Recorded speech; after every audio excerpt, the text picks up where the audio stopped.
Hello, everyone, and welcome to the AANMC webinar about career changers featuring Dr. Holly Lucille. I am Joanne Yanez, Executive Director of the AANMC, and we are so pleased to have you with us. We will be starting, however, before we begin, make sure that your control panel in the right-hand corner is expanded. There should be a box with arrows, and in that box is a question box, and that will be where we'll be taking questions. A few of you have already used it. At the end of the webinar, there will be opportunities for question and answer time. Please note, however, all attendees are muted, so you need to type your question into the box in order for us to see your questions. We'll do our best to get to all of them during the time frame. However, if we don't get to your question during the course of this webinar, please feel free, as always, to email us at info@aanmc.org. We'll be showing that email address later on. Thank you so much. We will also be posting this webinar to our website in about a week, so it will be recorded for you to view at a later time. Thank you again, and with that, I'm going to turn it over to Dr. Holly Lucille. Dr. Lucille is a nationally recognized and licensed naturopathic doctor, educator, natural products consultant, television and radio host. Dr. Holly is also the author of several books, including Creating and Maintaining Balance, A Woman's Guide to Safe, Natural Hormone Health. Dr. Lucille believes in the art, science, and mystery of healing and has a heartfelt passion for the individual wellness of all people. Built on this foundational belief, she uses the magnificence of many media platforms to really make a difference and empower people to heal. Dr. Holly's private practice is in Los Angeles, Healing from Within Healthcare, and focuses on comprehensive naturopathic medicine and individualized care. I'm going to turn it over to Holly. Holly, the stage is yours.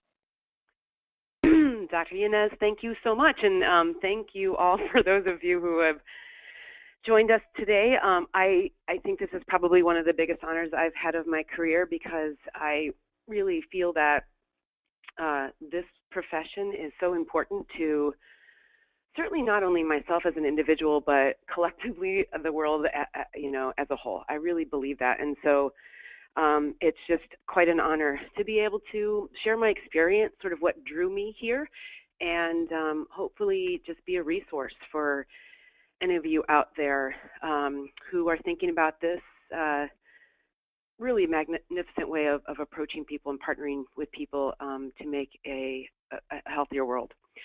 So I will get us started here. Just going to roll this over. All right. Oops. So just a little bit about my background. I grew up the daughter of two pharmacists. I grew up in the sort of middle part of America. I was born in Ohio, and we dipped down into West Virginia for a couple of years, and then ended up in Michigan where I did my undergrad. And the reason we sort of moved around so much is that my father climbed the corporate ladder of what at the time was one of the largest pharmaceutical companies, was the Upjohn Company. Of course, they've been bought out by, over and over again. At this point in time, but for most of my life. And so my healthcare when I was younger literally was, here, take this. If there was something going on in the inside of me, I was given Upjohn's branded ibuprofen, which is Motrin. We had Motrin around the house, all over the place, every cupboard that you could think of. Here, take this. And if there was something going on the outside of me, the Neosporin branded from Upjohn was misotracin, and it was like, well, here, put this on it. And at that early age, I still had this sort of, I was the middle of three daughters, and I definitely had that middle child kind of curiosity for the most part. And I would ask my parents, like, why? What is this? What is this going to do? Is it going to help me? Is it going to hurt me? Is there anything else I could be doing? They didn't pay much attention to me, and it frustrated me quite a bit, but I literally just was wondering about treatment and about what I was being told to do, and I was very, very curious about what else there was out there. And so when I was growing up, I really didn't know what I wanted to be when I grew up. I knew I wanted to do something in the healthcare field, I thought, and it was I was at a volunteer class at a hospital, and I learned in that volunteer class that when people were admitted into the hospital, they somewhat lost some of their rights, their right to privacy, their right to choose. At least this is the way that I thought about it, and I was incensed by that. I thought, well, that's not a good situation for anybody. I got to get in there and help. And so um, I wanted to go to nursing school, and I started my bachelor's degree in nursing school. I went to my first year of my undergrad, and during the time I had a friend who would go, had all this equipment, would go what I thought at that young age camping every every summer for 2 weeks, and then well, it was actually my friend's boyfriend husband, I should say at this time. And I was intrigued by that because honestly, this is sort of like a little bit of backstory. Like I never had gone camping in my life, but I knew that I liked to be outdoors. I knew that I liked to, do obstacle courses. I knew that, and so I, after my first year of of college, I was kind of bored with college, and I didn't feel like, I had played sports my whole life. Didn't feel like I was really kind of fulfilled. So I, sort of in the mind that I had then, I joined the Army National Guard and went to basic training.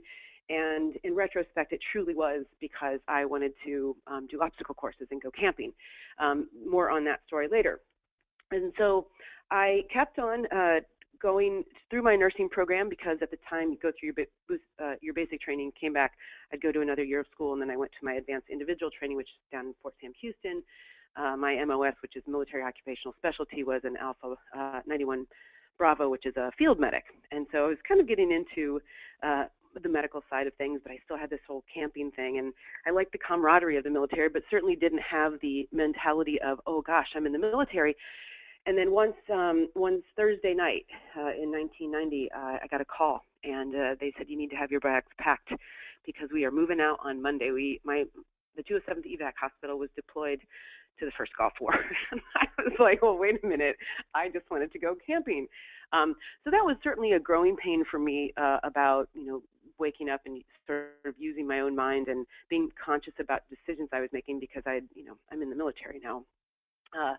And so it was an interesting process for me. I remember taking my final exams for my last year of nursing school in the Armory when we were sort of getting ready to go do desert training in 16 inches of snow in Fort McCoy, Wisconsin. And it really, kind of taught me a lot. I actually was not deployed all the way to Daharan, which the rest of my unit was. I was dislocated my shoulder, so I was sent back, and then I got into I was I went and took a job at St. Mary's Hospital in ICU because I was doing my externship there, and I kind of loved it. But I also really loved the psychological part of nursing, and got my first sort of real job because I wanted something more than I was in the hospital, I was in ICU, and I was like, there has to be a little bit more than this, still reductionistic approach, because I had this feeling, the same feeling that I had when I was growing up with my mom and dad through nursing school. Like I was driving my instructors crazy because I still just wanted to know more. I got into the hospital setting and it was very reductionistic, and I felt something was missing. And so I had taken boards, and I was like, oh, here I go again. I'm sort of underwhelmed with this process of this reductionistic way of looking at things. And I was really thought at a young age that I was doomed. And I'd spent all this money on the schooling and this time, got my boards under me. And it was one of those moments I'll never forget. I was probably on some list, and I got a catalog. It was, I think, for the Omega Institute, and I was flipping through it, and it was like, oh, holistic nursing. Well, what the heck is that? So I called it up. A very small organization at the time, the American Holistic Nursing Association, and I talked to the president. The president actually answered the phone, and within 2 weeks, I was on a plane starting a postgrad in holistic nursing. And the very first time I ever felt like I came home, sort of from a heart perspective, from a head perspective, from, hey, this is how I also view the world, really in my life, in my early 20s there, was when I went to that first night at this post-grad orientation for holistic nursing, and I found out, it wasn't my education that I didn't appreciate. It was the way that I was being forced to apply it, because I found out there that there are more universal ways of looking at things. There are more comprehensive, holistic, if I could, reinforce ways of looking at people, at influences in the environment. And I was just like, I was on fire. And then it was actually through the American Holistic Nursing Journal that I stumbled upon naturopathic medicine. And then I was just like, hey, what is this? I had to find out. And so I had gone and I went to the Northwest, and I visited Bastyr, and I visited National, and I loved the campus. I loved being a student for a day. For me, I didn't want to live in that climate anymore. I'd been hanging out in Michigan for quite a while, so I didn't go to school right away, but I was definitely on a path to being to changing careers. That's for sure. So why naturopathic medicine? For me, just like when I stumbled upon holistic nursing, it really was that it was so principle based, like the principles of identify and treat the cause. First, do no harm. Doctor as teacher. I mean, if you look at the root, the Latin word docere, it means to teach. To treat the whole person. And then, our big one, prevention is the cure, but also the healing power of nature. For me, I saw it naturally embedded everywhere. I saw the principles and the way that you can approach somebody and partner with them in health everywhere.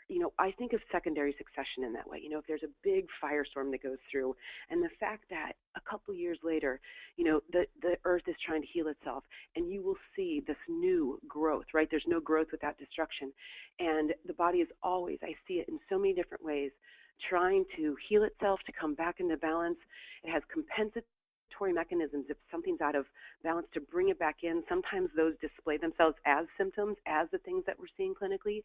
And this was natural for me. When people ask me, what is naturopathic medicine? And I'm like, for me, it's the natural way of thinking about things. When somebody presents to me clinically, the here, take this is nowhere near. Now, certainly, we do have the ability and we have the responsibility to address acute concerns, but to understand that person's story, that process, their relationship with the environment, with themselves, with their food that they've eaten, with the things they've come in contact with their beliefs, all of those things contribute to how they're presenting clinically, and they make a difference, and it's so important to ask those questions. And so it's just a real natural way for me to think about it, very much in resonance with how I see, almost like the natural laws of physics too. For every action there's an equal and opposite reaction. I see those things all over the place, and it makes practicing medicine so much fun. And it makes, because it's sort of like, I think I have a slide coming up that art imitates life and life imitates art. It's this, you see your clinical practice in so much of how life is generated in the universe. And so for me, there's a lot of synergy to it. And the biggest thing is that, especially when I got to school and I started to see clinical patients, that people were getting results. And so it was just very exciting for me. So a little bit about my weekly routine. I'll go back. So I ended up, just to finish the story, I left the ICU situation. I got involved in assertive community treatment for chronically mental ill adults when I was a nurse. And I left that job to fly out here, or to come out here, move out here to California. And then I went to Southwest College of Naturopathic Medicine, and Dr. Yanez and I were talking about this just earlier before the webinar started. I started school 19 years ago. So I think I started school when I was 30 years old, because I'm about to turn 50. And she started school. Happy birthday, Holly. Thank you very much. Thank you. I'm excited about it. 50 seems like a little bit of a milestone. But we both can't believe it. Cannot believe it. It seems like yesterday. So my weekly routine is pretty amazing. I feel very, very blessed and about the opportunities I've had with this education. Absolutely amazing. I've had the ability to author and publish a couple books. I have a very active clinical practice that's part-time. What happened with me is that as soon as I got back to California from graduating at the Southwest College of Naturopathic Medicine, I got a call. We were pushing Senate Bill 907 through here, which licensed naturopathic doctors to work as primary care doctors in California. And I got a call from the association, the state association, and got involved right away. And that bill was very active at the time. And so it was like having a part-time volunteer job.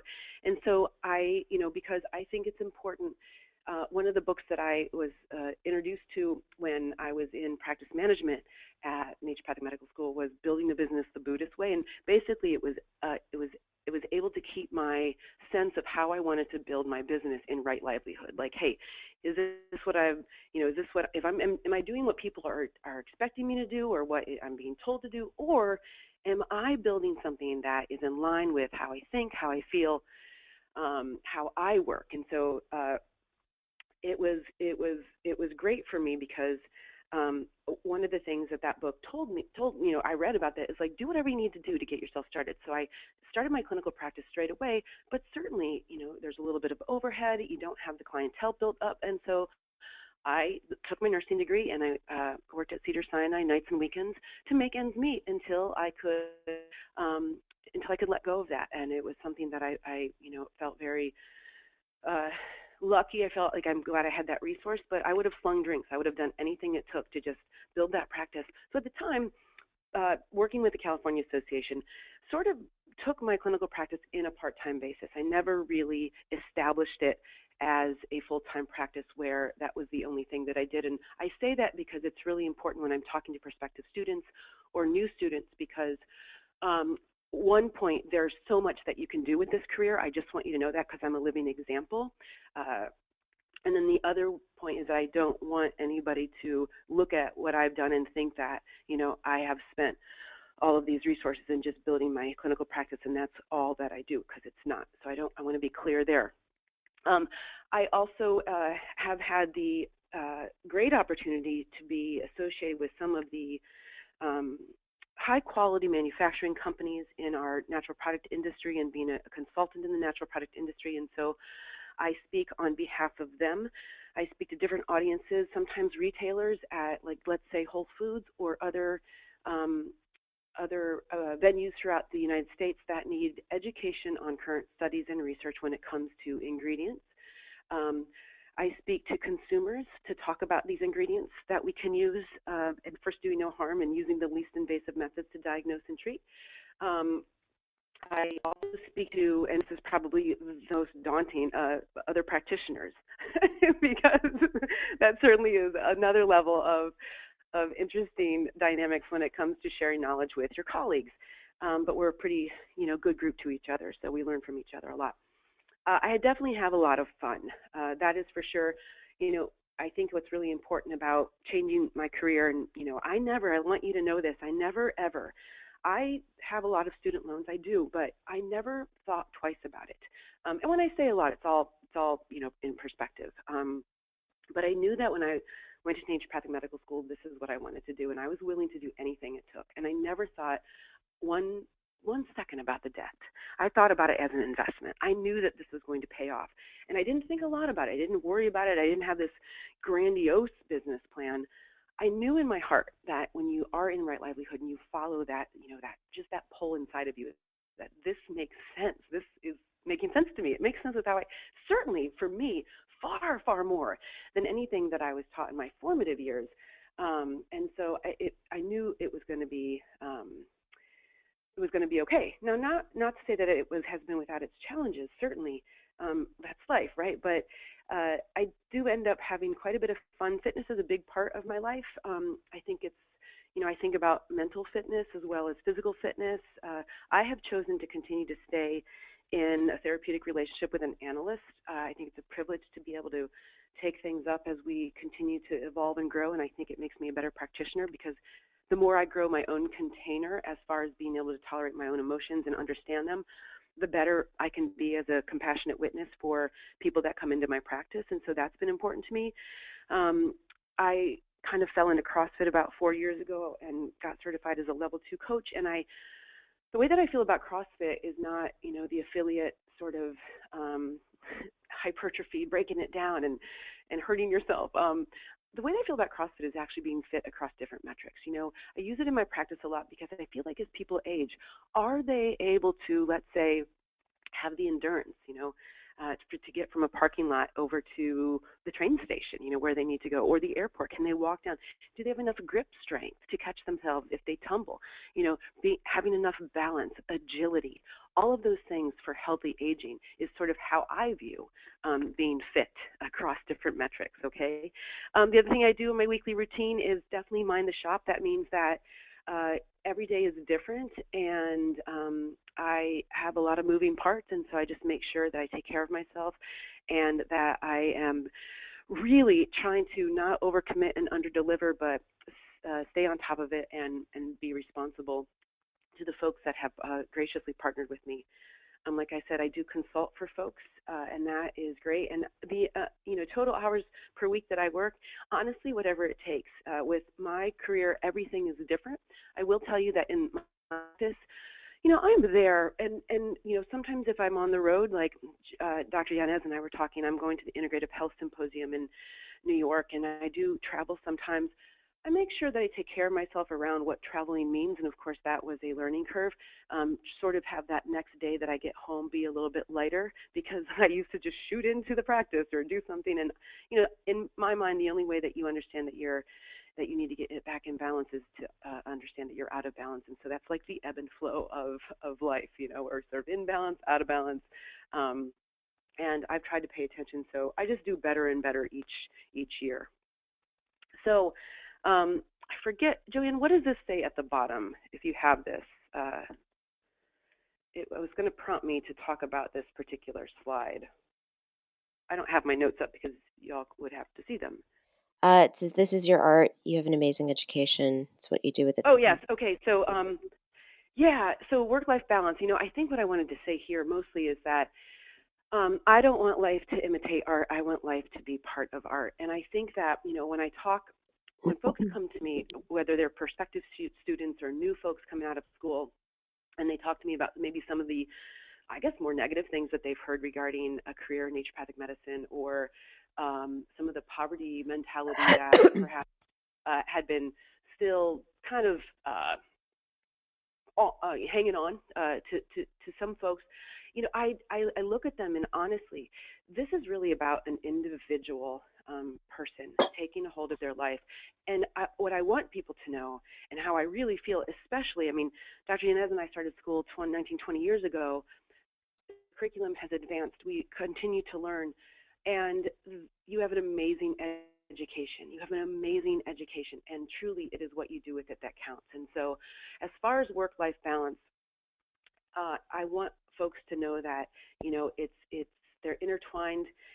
You can have it all, especially I think with an approach like naturopathic medicine, in the gentle way that we partner with people and the hefty goals that we have and the mission to really make the world a better and healthier place. So a day at the office. So when I finish up here, I'll let you know that I'm going to walk my dog and finish getting ready, and I am going into the office today. I work at a building. It's called the Body Well. That's just how it's identified from the outside. But I basically own. I rent space there. Okay. There's other disciplines in there. There's a couple DOs, but there's a whole Pilates studio. There is a esthetician. It's a really cool, fun place, though, for me to go in and smile at Mariana, the front desk person who's amazing. I should say the office manager, and everybody. So it's, for me, even though I have a solo practice and I still answer my calls and schedule my own folks and answer questions and such. I finally ended up in an environment that is really great for me because I get to see other people, even though I have a solo practice, okay? Now, talking about a day at the office, there are so many ways that you can go about actually setting up your practice and partnering with folks and different agreements throughout, the way that practice runs. Setting the stage and building the relationship. This is getting easier and easier and easier because it has definitely been my experience in the last decade that people are understanding more and more about what naturopathic medicine is and why they want it. And that's exciting to me. But I do start that each new patient, so I have 2 new patients today and several follow-ups. I'll start, I ask, hey, how much do you know about naturopathic medicine? How much do you know about what I do? It's important for me because I do know that there is a lot of Joanne, you're still on.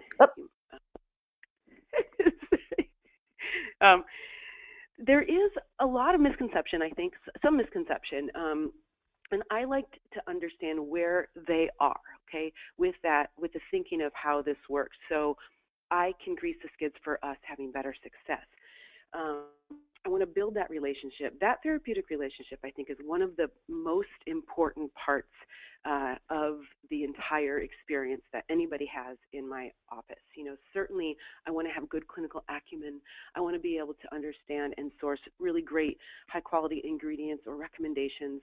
But being able to have a therapeutic relationship and have them trust me and have that trusting relationship is very important. I'm going to give you an example. I never answered this question this way until last week, but I had a new patient who was wanting to schedule, but he had some questions, okay? And just by the way, my patient population, my first book was more about creating and maintaining balance, a women's guide to safe natural hormone health, because I was thinking I wanted to restore function first before talking about replacing it. And so from my publication, I did feel like some people thought I was just a women's health doctor, but not at all. For me, I see children, I see men, I see women, I see kids. I use the principles of naturopathic medicine to approach any clinical situation. So I would say that I am just a family practitioner. I definitely understand the scope of my practice and the limits of it. I will refer people on to specialties when needed. Because of my diverse career, I do not function as a primary care doctor, meaning I'm much more of a consultant, but that's okay, and I let people know that. So this gentleman said, he was dealing with a very, very upsetting issue to him, because it was also freaking him out, and he had a lot of fear around it being cancer. But he had a lot of diagnostics, and unfortunately, he was one of those folks that came to me, found me off of Yelp, which I do not pay into Yelp. People will just Yelp. Yelp can be used for good or evil. We can talk further about that. And he said, so he had enough. He had been through several different doctors, many, many medications, and it was enough. So he came to me and he said, "What is your success rate with this?" That was his big question for me. And for me, I'd never answered this question before like this, but it dawned on me. And I told him gently, "Well, that all depends on you." And I was really serious about that, because that partnering with somebody, and going through these principles and identifying and treating the cause and helping them remove obstacle to cures, if we are not in the here, take this environment, where it's reductionistic, this conventional Western sort of mentality, and believe me, I think there is value in all systems of medicine. I do. I blew out my shoulder about 5 years ago, very thankful for the reductionistic approach of my orthopedic surgeon that put me back together. There's a place for everything, but with this particular system of medicine, I believe that patient is everything. And I told him, I said, it's not going to be here, take this. I'm not going to give you medication. We're going to dig a little deeper into why you're having this constipation. And I talked about one of the most profound things that we can do for health is be able to take in through our food and drink the nutrients that we need to, drive our biochemistry, and later on down the chute, because it's a natural process, eliminate those waste products. And so I said, we've got to figure out what's going on. And so it was very interesting, but that building a relationship and allowing the person to know, because, I've always asked, does anybody have a primary care provider? And, when I'm lecturing or something, and people will raise their hands, most of them, and I said, I think everybody should have raised their hand, because I want folks to be primarily in charge of providing care for themselves. Yes, they can partner with astute folks like us, like naturopathic doctors, but at the end of the day, it's really about people being their own PCP. You know what I'm saying? Taking the hierarchy of, well, my doctor just said to do that. People regaining ownership and responsibility of, I can certainly recommend many different things, but I want there to be much more than compliance. Okay, compliance kind of would be, oh, Dr. Lucille said to do this. Adherence is a faithful attachment to something. And that's what I want to be able, and that's what I do in my practice. I want to be able to have somebody, have it be sticky, have people to go, I'm doing this because. So that's the education part. Follow-ups are extremely important for me. I always say, listen, these are best laid plans, but we've got to follow your body, okay? And I let people know about certainly communication and the limits of it, and especially these days when there's so many ways to communicate, and how important it is to continue to follow up and adjust as we go. And so that is a day at the office. I have gotten to the point where I feel pretty darn good about my space, automated. I've got an online intake form called Intake Queue, so it's really easy peasy. It's all HIPAA compliant. You ship it out to them. They fill it out online. They ship it back. And so I've learned a lot along the way, and hopefully, just like Dr. Inez, will be here always for a resource for you. Tips for practice success. Especially if you're getting started, you respect the pace of your practice. I was always amazed at, and for me, I don't advertise about my practice. I don't try to get patients because at this point in time, it's word of mouth, and I couldn't afford to have more patients than I do. They wouldn't get the appropriate time and care and space that I have allotted for my clinical practice. So respecting the pace of your practice, there's so many things to do to build the practice, to maintain the practice. There's certain growths, and then also to actually be practicing. And so if the patients are not scheduling, it's kind of like when you don't have a job, your job is getting the job. When patients aren't there, you're just working on your practice, on promotion, on marketing, on networking, etc. Get help with the things you don't like nor do well. Okay, so that was I had a lot of those things, like bookkeeping. When I started here, we were not a licensed state, and so I immediately met with an attorney I found like in the Whole Food pages or something like that, and he was very familiar with this space, and I wanted to make sure that I was doing the right thing and I was doing the right thing right. And so I've always had a bookkeeper because that is not my wheelhouse at all. And I've kept things pretty simple, to tell you the truth. Have office policies and review them regularly. This helps with boundaries, and make sure people know about that, because boundaries are everything. They will help you be more sustainable as you practice with your whole heart. I promise you. You learn along the way. And sometimes the hard way, but having those office policies, and the truth of the matter is, with office policies in place, you can be generous amongst them. I live in Los Angeles. I run a pretty tight ship when it comes to people being on time, respecting other people's schedules, and let's say traffic backs somebody up. I'm not going to ding them with a full visit because it was no call, no show, or they were half an hour late, but I'll do my best to work and reschedule them.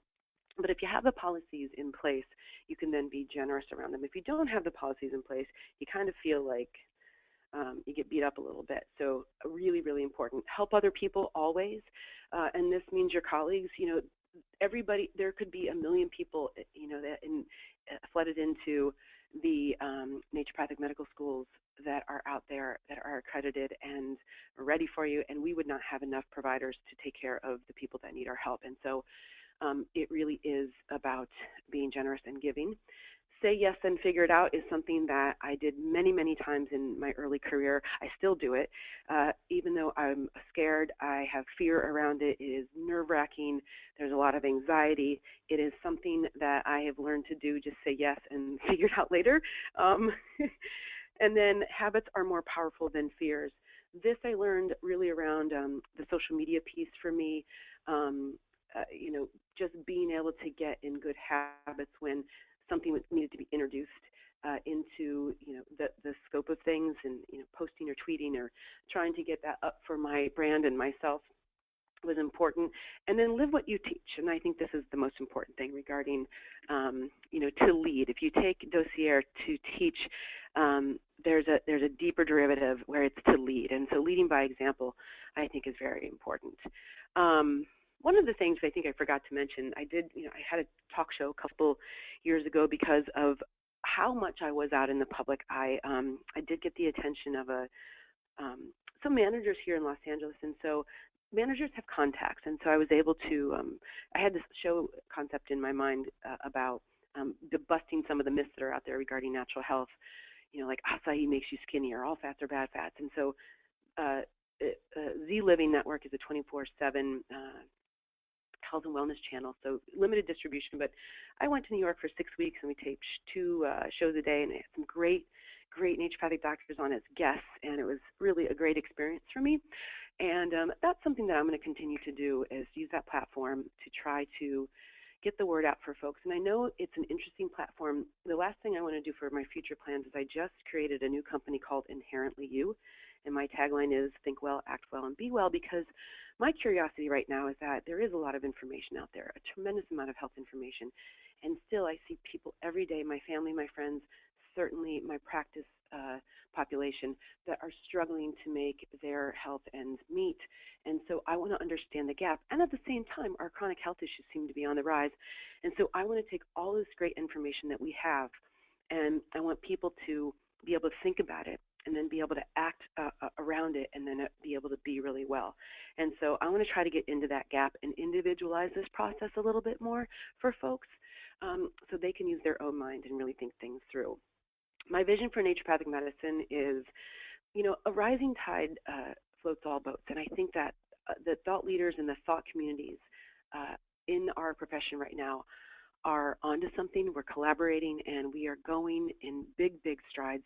I think bigger than I've ever seen in the last 20 years that I've been involved, as far as making naturopathic medicine more of a household name. Instead of me being in an elevator going, and I say the elevator because it's the whole elevator speech, what do you do? And I'm an HR. You're a what? You're a what? They're like, oh, that's great. My mom just went to a naturopathic doctor because, and fill in the blank. Those conversations are happening more and more, and that's what I want to see, because I think people deserve to have access to our care and to know about us. So a couple last minutes here. Advice for prospective students: follow your heart. If you're on this call, if you are anywhere near thinking about naturopathic medicine or knowing about it, believe you me, it's a pull, it's a tug, and there are great resources, and everything is getting better than I ever had it. And I'm not going to throw one of those, well, when I went to school, I had to walk 2.5 miles to the bus stop. I understand, older people that are gone, ahead of you in life say things like that, but it's kind of how I feel.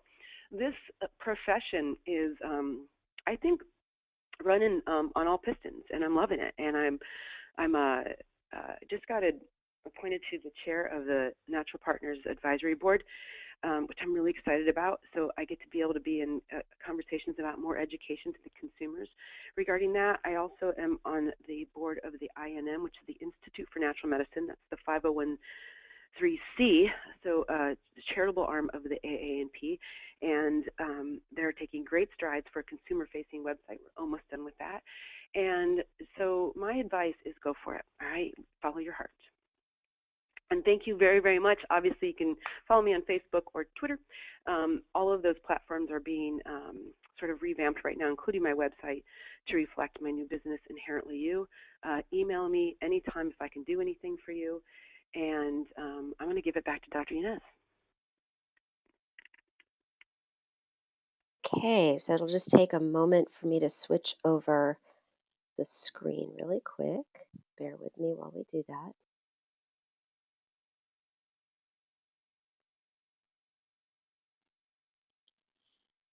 Okay,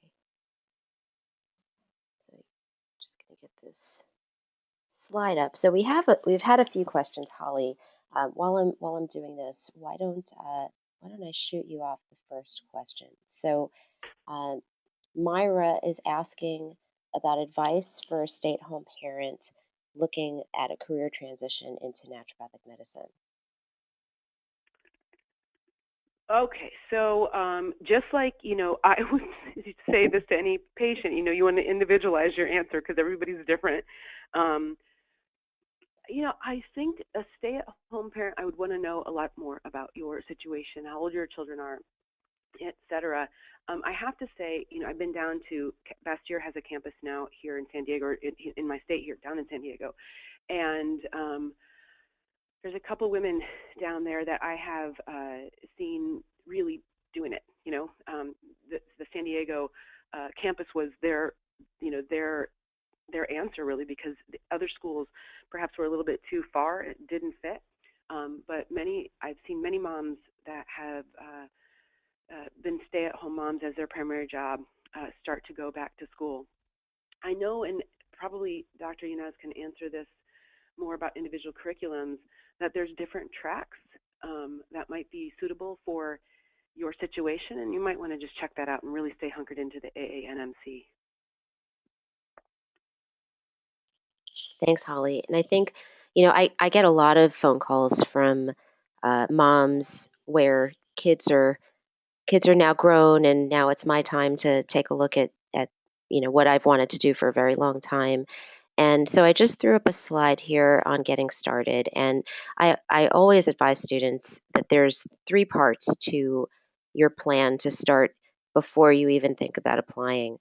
There's the academic component, and so that would mean taking a look at your academic individual situation, what courses you've taken, what prerequisites you still need to take, meeting with academic advisors from the naturopathic medical colleges to see what still may be needed for you.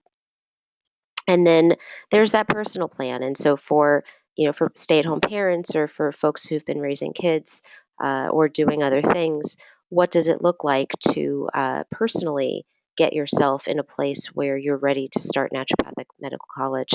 Dr. Holly talked quite a bit about her path and all of the twists and turns and winds that it took, including Gulf War #1, to get her to a place where she was herself ready to take on this responsibility and honor. And I think that that personal plan is like she said, it's all very individualized. What may be the right time for one person may not be the right time for another. Were you going to chime in? Yeah, speaking of time, I'm sorry, I was definitely kind of panting at this. The one thing I would add to that is I would not let any age that you are have a connotation of getting in the way of following this dream, because in my experience, the way that our world is moving, for the most part, it's a birthright to have many lifetimes this lifetime, and I've seen it happen. I feel like it's going to happen to myself. It's happened to many of my colleagues. Age is no, if you're taking care of yourself and your brain, because there's a bit of a brain exercise in school and such. Starting school at 50, shoot, I wouldn't even bat an eye at it. Thank you. Yeah, and I think it's really just, I remember when I started school 20 years ago, uh, I was the youngest person in my class, but I had classmates that were in their 50s, and we all brought something to the table that was unique and special in the learning process. The third prong that I have up there is the financial plan, and I see a question, it was one of the first questions in regards to ND income. And that financial plan is really something that I talk to students quite a bit about now. Student loans are there, they're available for all students. However, as Holly said, you want to be cognizant of that financial piece. Uh, but the loans are there, but you also don't want to get yourself in a place where you're feeling where there's fear around it, or you're feeling that burden. And so, I think you said it really beautiful. You felt it was an investment in your future. And as in any investment, you take a look at the investment, the return on investment, and the return for naturopathic medicine is not only financial. I can't even count the number of experiences where I've seen patients turn around where they had not turned around with years and years of other therapies, and even own personal health, my family's health, and what that means to you from an investment perspective, and really taking a look at all of that. The other point that Dr. Holly talked about quite a bit was her work and life balance, and I think that you know what I've learned in my older years as well is money doesn't always make you happy, and you have to find the combination that's right for you. Obviously, you need to live, you need to eat, you need to have a home, you need to feel comfortable in your choice. But I think that component for NDs with the salary and the work life balance is one of the strengths and one of the benefits. And just the fact that Dr. Lucille is still reinventing herself at 50, and there's flexibility with this career to constantly have different things that you're trained to do that you're excited about. I have another very good girlfriend of mine who just closed up a very lucrative practice in New York and now takes patients all around the world on medical tourism. And so, she said, you know what, I love practicing, but I don't want to be stuck in one location anymore. I want to travel before I, leave this earth plane. I want to see more of it. And so she started doing medical tourism with folks. So I think, just the fact that you have that flexibility. We are on the national level, and Holly, you can speak to this from the AANP's perspective too. We're doing all we can to increase job and career opportunities for graduates. We're working with Veterans Affairs Administration to try and get NDs into that system.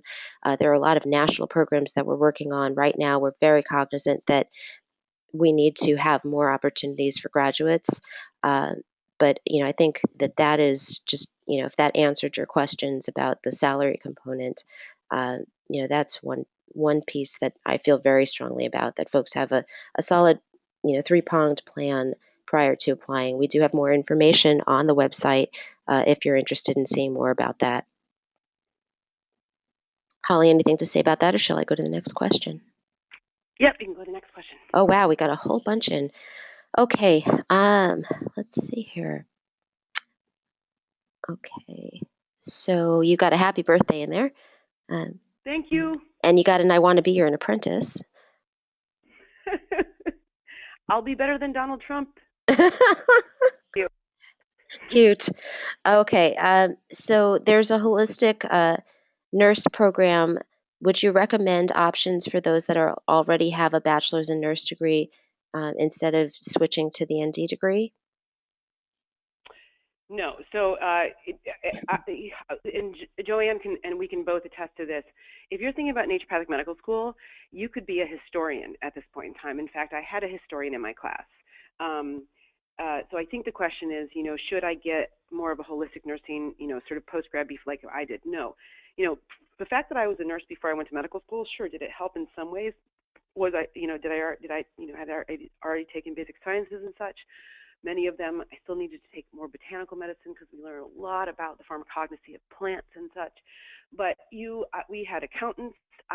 There were people that you want to talk about career changes. I mean, mine was a little bit more of a lateral shift. There was like some hard rights and some of the best doctors as far as I'm concerned. And so having an undergrad in, genealogy, you could go to naturopathic medical school. That's it. Okay, let's see. So we have a person here. I attended the United States Military Academy, and the Army does not offer naturopathic medicine. I'm a freshman, and when I graduate, I have to serve another 7 years. What can I do now to prepare for a career? Yeah, I think Joanne would probably be better in answering this, but understanding, your prereqs. And so I think making sure that the timing is there as far as I think how long once you take those classes, how long they're good for or what have you. I'm not sure the correct terminology there, but I think it would be great to have, if that's what you want to do and you have that commitment already, is on nights and weekends and all sorts of things, just go ahead and get all of those prerequisites taken care of, because then you can just like dive on in. Thank you. Yeah, I think, additionally, anything that you can do on the side right now to educate yourself, to find out your passions. What are the types of things within the naturopathic umbrella that excite you? Learn more about those things. Find out the things you don't like as well. Those are equally, if not more important to know about. Uh, start to think about what your world as a practicing ND would look like. Network. It's never too early to network. It's never too early to start creating your people, your place where you want to see yourself, how you want to see yourself, and understanding that piece of things. Okay, Dr. Holly, question: how is the gap in accessibility to naturopathic care addressed in terms of expense and demographics?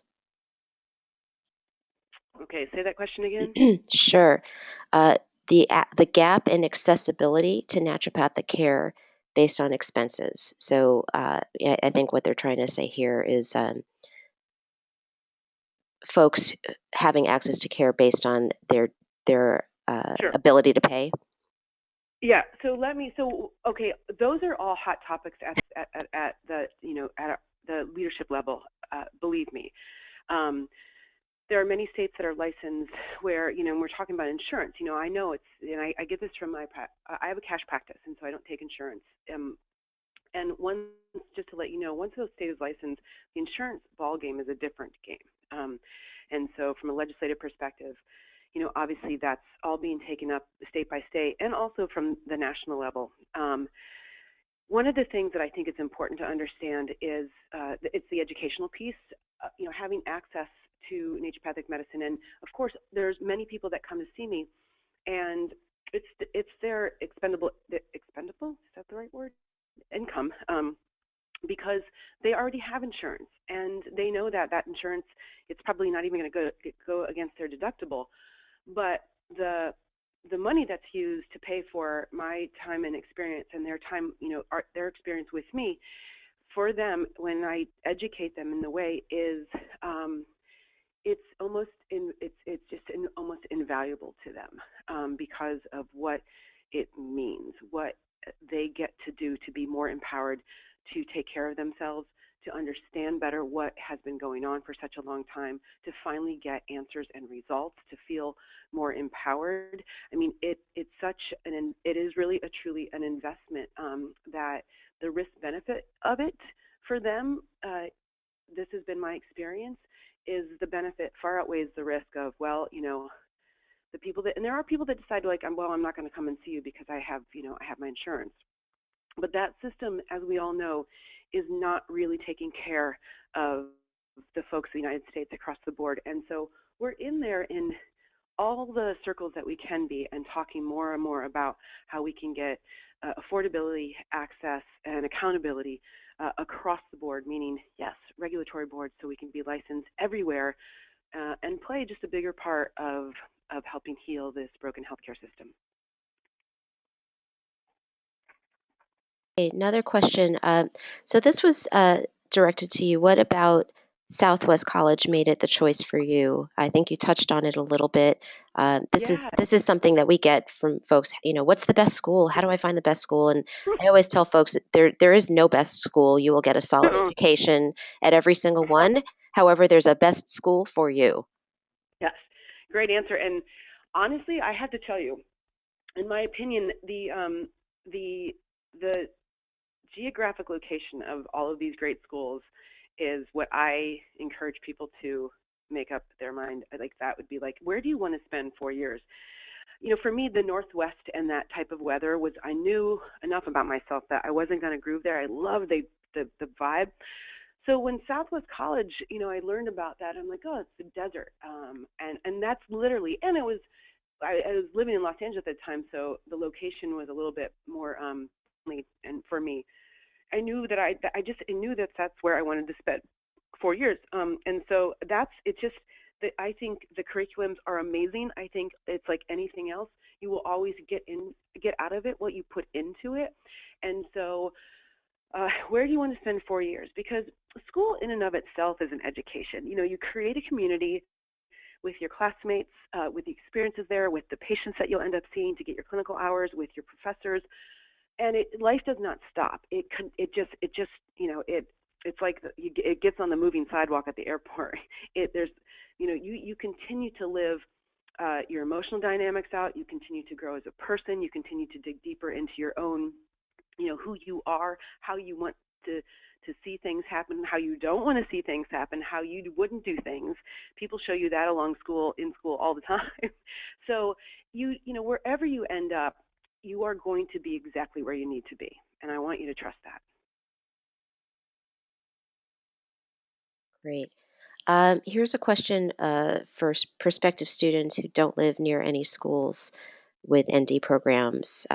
What would you tell somebody, let's say in Michigan, your own old home state, who is interested?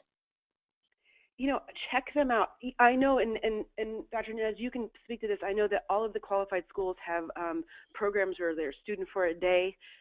Go feel, stay open, empty your cup, and experience what it would be like to be a student there.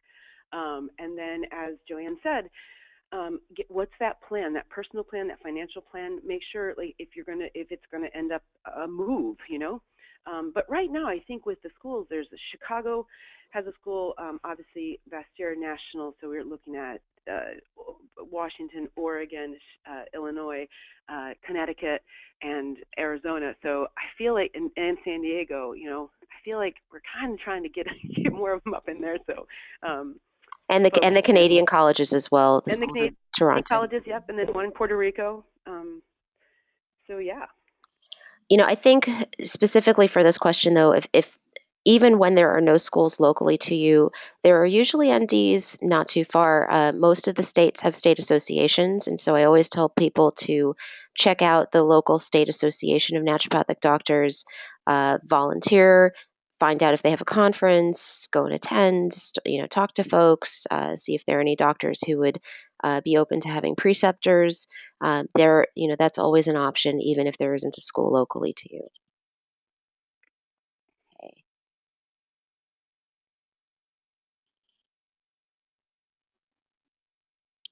How long did it take you, Holly, to set up your own practice? Oh, this is a great story. Not long. So one of the things that I also wanted to say is the sooner you get involved in your state association, I think the better your practice and your uh, profession, personal profession is going to be, because you're hooked in. You're hooked into the conversations. You're known. You start to get known. There's so much going on at almost every state association as far as legislation is concerned. And one of the reasons, and I feel like I'm a fairly successful person when it comes to my career, that I am a fairly successful person is because simply people just knew about me, because we had a very active law, and I was the president of the association at the time. So getting involved, staying involved, getting on a committee, being the chair of a committee is really important. But I was a student, and I got involved in the California Association because I knew I was running back from the desert back to the ocean, and um, somebody said, "Oh, you're moving back to Los Angeles. You should call." And her name was Pam Durgan. She was actually the second graduating class at Bastyr. She had an ND and a DC. She was practicing mostly as a chiropractor, but her husband, who was an ND DC as well, never practiced a day in his life, and he went back to roofing. So everybody, has their own thing. It's kind of like I have a lot of lawyers as my patients who never have practiced a day of law in their life. They're like, "Yep, went to law school, can't stand it, did something else." So anything is possible. We learn and grow along the way. But I called her. She had this beautiful building because they were going to create this healing center. So I set up my practice very, very, very quickly. Low overhead, very low overhead. It was $500 a month for my rent there. And I got some business cards. I utilized, I had a small medicinary. At this point in time, do not sell any supplements out of my practice. It's a business choice of my end to avoid conflict of interest across the board, and also just to really value who I am as an individual practitioner and my time and what I really want to charge for. But it was very quick. And like I said, I did have the ability to go, "Oh, I probably need to do something else to make ends meet right now while I'm building my practice." So I did get a second job, and I felt just fine about that. There's no shame in that whatsoever. Um, and but I remember having my first patient. I had just kind of walked in. He was out of town. And then my second patient was my cousin and I were eating dinner, and this woman was hard of hearing, so her daughter was talking to her very loudly, and they were talking sort of my language, and I gave them a card, and she ended up being a long-time loyal patient. And it kind of just, went from there. Fabulous. Let's see. Can you speak to any negative feedback that you have received about naturopathic medicine from practitioners in traditional medicine, and how you've interacted with the conventional model? Yeah, so I think the question is, have I received negative feedback about naturopathic medicine from traditional practitioners, or what you might be saying is conventional practitioners? Because if you look at it really from the history books, um, traditionally this is how doctors practice. This is how more and more doctors practice. Conventional medicine, I would say, is what's being practiced primarily now from the Western allopathic reductionistic standard. And I just want to get clear on our vocabulary, so I want to answer your question. And of course, there's been negative feedback, absolutely. Mostly in my experience and in my opinion, it's been a turf war sort of um, thing where, like I said, I think there's value in all systems of medicine. I think that if you look at traditional Chinese medicine, Ayurvedic principles, um, these are simply, our education, I think, is what's probably misrepresent, or not misrepresented, but misunderstood from conventional allopathic doctors, because it's very, very, very similar. What we don't have is that sort of guaranteed track and of residencies, et cetera, which we are, once again, we are working to get every graduate a residency out there. Even though I didn't feel like I needed one, I thought I was ready to go because this is different than, being a general surgeon or a specializing in allopathic medicine. This is using principles that I promise you anybody can walk in your door. And the way that you can have dietary modifications and lifestyle interventions just with those two sort of eyeballs, okay, on the person, I promise you. And I'll give you an example. My friend came up from San Diego and went to see a concert this last weekend, and she is a year older than I, and she's been trying to lose some weight. And she's been doing okay, but she's changed her diet. She kind of asked me for some help. And so we just cleaned up her diet. It's not about the calories, but it was about what she was eating. And she was losing weight, but she said to me, she said, you know what I'm so blown away about is how much better my skin looks. How much I can't. And she went on, and it was almost like I wanted to grab this testimonial because what was happening is that the inflammation that she had, and of course, you can call it skin inflammation. It's just sort of our skin is showing what's going on deeper. She was decreasing that inflammation just by changing what she was eating. So it doesn't have to be rocket science, right? So yes, I received and been, the recipient of negative feedback. But I think it's really important to stay strong, to stick to the facts, to not sensationalize what we do, to not to only use education and comparison to other systems of medicine to explain more about it is what we do, and to certainly not get in the bandwagon of being defensive and or being offensive. I think you stick to the facts.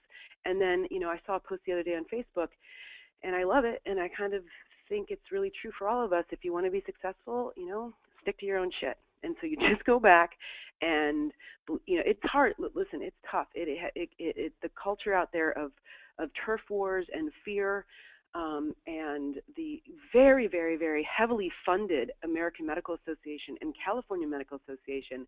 It's tough, but it's a gentle grassroots movement, and it's a consumer-driven movement. So it's an exciting time to be part of really a gentler approach to healthcare. Fabulous. So I've got time for one last question. Let's see. We've gotten a bunch of questions actually from folks in regards to, is it necessary to have a medical or nursing degree prior to doing NT school? No, not at all. No, just get your prereqs in, and the education will take care of itself. I promise you. It's not necessary. Like I said, I had colleagues that were historians, accountants, that nope, not at all. It's a short answer, and it's a true answer. So on that note, Dr. Lucille, thank you so very much. I realize we're 3 minutes over. Thank you so very much for your time. I'm honored to know you for 19 years now, and you always warm my heart and you always inspire me. So thank you very much for joining us today. Just a reminder, we have some upcoming AANMC events. We're going to have a February webinar on heart disease naturally. Date is still being worked out, and on March 8th, and this may actually be really great for some of the questions that have come in. We're hosting a virtual fair, and what that is a day, an entire day, where all of the schools will have chat rooms open, and there will be representatives from each of the 7 naturopathic accredited colleges available to answer your questions and work with you to figure out the best path for you. So again, thank you all so very much for coming. There are some additional questions that we have not been able to get to. Please, if you can, email info@aanmc.org. That is info@aanmc.org. And we'll be able to answer any of your questions. Some of the questions actually probably need some phone calls. So please feel free to email us and we can set up a time to speak. Thank you all again for coming, and that concludes our webinar today with Dr. Holly Lucille.